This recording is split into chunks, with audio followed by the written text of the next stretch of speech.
సరైనటువంటి ధర చెల్లించక లక్షల హెక్టార్లలో ఆంధ్ర రాష్ట్రంలో ముఖ్యంగా రాయలసీమలోని చిత్తూరు జిల్లాలో రైతులు ఆత్మహత్యలకు పాల్పడే పరిస్థితి దాపురించింది.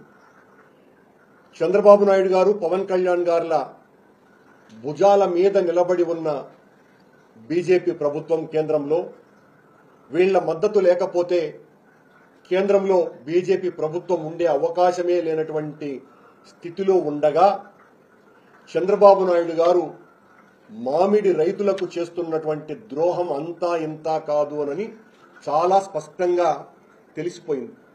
నిన్న మొన్న చంద్రబాబు నాయుడు గారు ఈ చిత్తూరు నియోజకవర్గంలోనే తన సొంత నియోజకవర్గమైన కుప్పంలో పర్యటిస్తూ కూడా మామిడి రైతుల వ్యతలని తీర్చడానికి ఏ చిన్న ప్రయత్నము చేయకపోగా మా నాయకుని మీద, వైఎస్ఆర్ కాంగ్రెస్ పార్టీ మీద దాడి చేయడానికే మొత్తం 2 రోజుల సమయం అంతా కూడా వెచ్చించినాడు.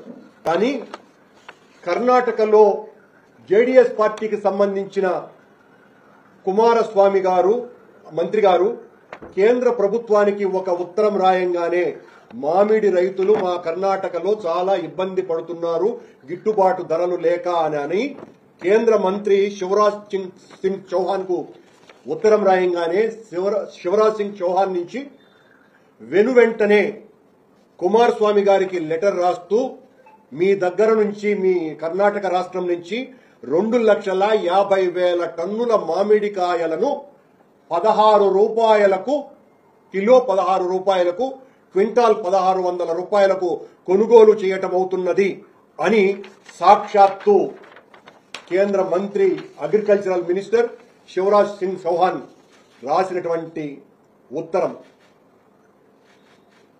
అక్కడ జేడీఎస్ పార్టీ నుంచి పెద్ద ఎంపీలు కూడా లేరు.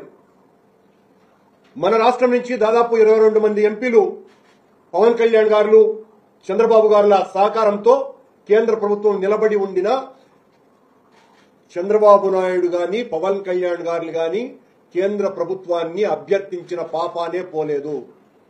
మన రాష్ట్రంతో పోలిస్తే కర్ణాటకలో మామిడి దిగుబడి తక్కువైనప్పటికీ అక్కడ 2,50,000 టన్నులను 16 రూపాయలకు కొంటామని సాక్షాత్తు అగ్రికల్చరల్ మినిస్టర్ కేంద్ర శివరాజ్ సింగ్ చౌహాన్ గారు ఉత్తరం రాయటం జరిగింది.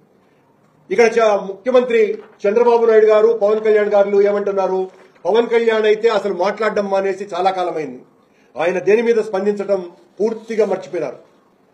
జ్యూస్ ఇస్తాడంటండి మధ్యాహ్నం బడి పిల్లలకి చంద్రబాబు నాయుడు గారు.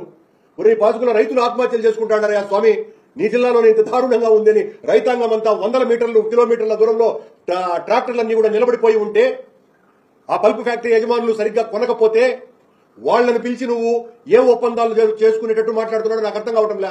అసలు నువ్వు ఇచ్చినటువంటి మద్దతు, ఇచ్చింది కాదు, ప్రకటించినటువంటి మద్దతు ధరే అతి తక్కువ, కేవలం 4 రూపాయలు ఇస్తానన్నాడండి కిలోకి. 8 రూపాయలకు పల్పు ఫ్యాక్టరీల దగ్గర నుంచి కొనమన్నాడు.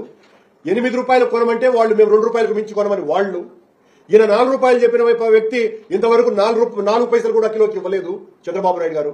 కానీ అదే పక్క రాష్ట్రంలో అతి తక్కువ ఎంపీలు ఉన్నటువంటి జేడీఎస్ పార్టీ అడగంగానే కేంద్ర ప్రభుత్వం 2,50,000 టన్నులను కొనేసింది 16 రూపాయలకు. ఎంత బాధాకరమైన విషయం. ఈయన రైతాంగానికి నేనే మేలు చేస్తానంటున్నాడు చంద్రబాబు నాయుడు గారు. విద్యార్థులకు మేలు చేస్తా, అన్ని వర్గాలకు మేలు చేస్తా, మా తాట తీసేస్తా. ఎంతసేపు మా తాట పీకటంలోనే చంద్రబాబు నాయుడు గారు, పవన్ కళ్యాణ్ గారు సంయుక్తంగా మా తాటలు తీయటంలోనే ఉన్నారు.